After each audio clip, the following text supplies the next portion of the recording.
Hello guys! Good morning, good afternoon, and good evening. So ayan, itong hack na ito ay napanood ko lang din sa FB. So try natin kung mapapaginis nga ng nito ang ating kawali, ng ating baking soda, ng tissue paper at ng suka. So let's go!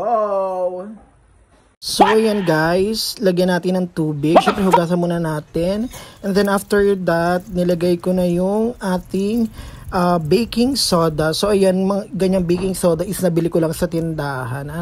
Pinuno ko siya talaga ng baking soda. Nadad ko talaga yung itim na part ng ating kawali. So after that, siyempre dun sa hack is nakita ko nilagay na natin yung tissue paper.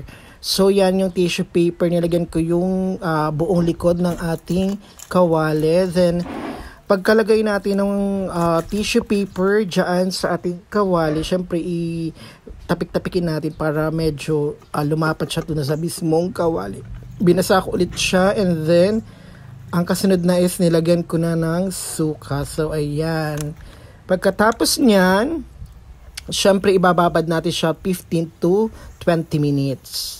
So ayan, may nakita pa akong isa pang kawali na maitim dito sa bahay. So same procedure nung unang ginawa ko doon sa unang kawali na medyo malaki-laki is yan, nilagyan ko ng powder, baking powder. And then after that, syempre ilalagyan na ulit natin ng ating tissue paper. So kung wala po kayong tissue paper, pwede po kayong gumamit ng papel or anything na pwede nyong ilagay dyan. Basta, ayan, lavar na yan. So ayan, ilagay ko na yung tissue paper, and pinalibutan ko lang yung buong puwet ng ating kawali. Ayan, so yan, same procedure lang kagaya kanina. And ayan, tingnan natin kung i-effect ba talaga siya or tayo ay nabudol. So ayan, nilagyan ko na ng suka. So ayan. And after that, let's see.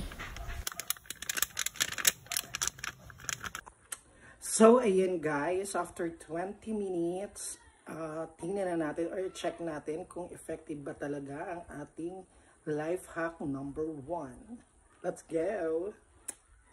So ayan guys, the moment of truth. Reveal na natin. At mukhang nga hindi talaga siya totoo guys. So ayan, nabudol tayo. Ganon. So ayan guys, huwag niyo nang gayahin at kayo ay mahihirapan lang or mafe-fail. Ganyan. So yun lang guys. Have a blessed day.